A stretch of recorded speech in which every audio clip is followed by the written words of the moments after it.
Dr. Herbert Spiegel is one of the world's leading experts on hypnosis. He has taught hypnosis at the Columbia University Medical School for over 20 years and is the inventor of the standardized test for measuring a subject's hypnotizability. He believes there is circumstantial evidence that suggests Sirhan Sirhan was hypnotized to kill.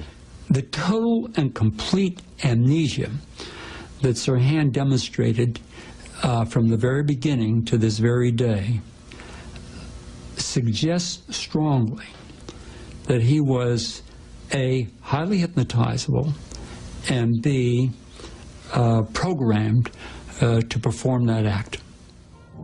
Hypnosis played a major role in Sirhan's trial, as psychiatrists for the defense and prosecution hypnotized Sirhan at least 6 times in an effort to unlock his memory. You're right in the kitchen now. In one session under hypnosis, Sirhan was induced to reenact the shooting. Look, Senator Kennedy is here.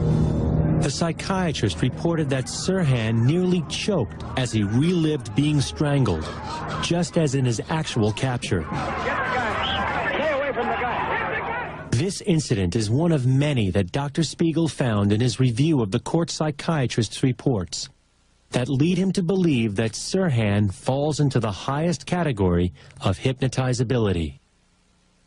Only about 5 to 10% of the population are that highly hypnotizable.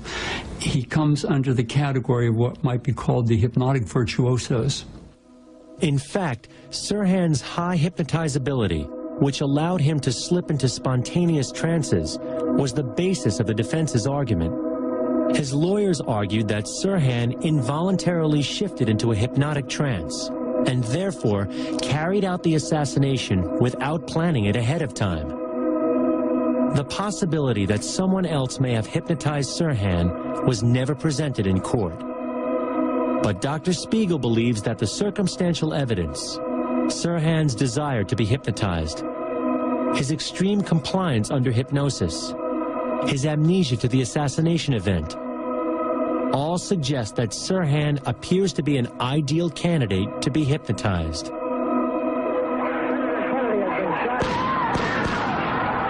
But can someone be hypnotized to kill? Yes, it is possible to instruct a highly hypnotizable person to perform many acts, including assassination. For the past 10 years, this eminent Californian lawyer has been investigating the links between hypnosis, the American security agencies, and murder. Can hypnosis be used to influence people to commit illegal or immoral acts? There's generally a folklore that it can't be so used, and I think the reason for the folklore, for one, is to discourage people from trying, and two, because it took a while for hypnosis to establish itself as a valid therapeutic technique. Now that we know that it is a valid therapeutic technique, we can also see that just as it can be used for good, it can be used for evil. For example, in 1954, 4 years before the Manchurian Candidate novel had been published, the Central Intelligence Agency had a team to build Manchurian candidates to commit assassinations. And one of the most frightening memos that I've read is an experiment that they wanted to run to be able to program somebody to assassinate a foreign head of state or an American official. Surely this is just some conspiracy theory. What evidence is there to really support this? I'm interested in the historical fact, and the historical fact for me has come from Central Intelligence Agency documents. And the documents definitely established that by 1954, the CIA, or at least the component that did the hypnosis research, was convinced that they could program people into committing assassinations.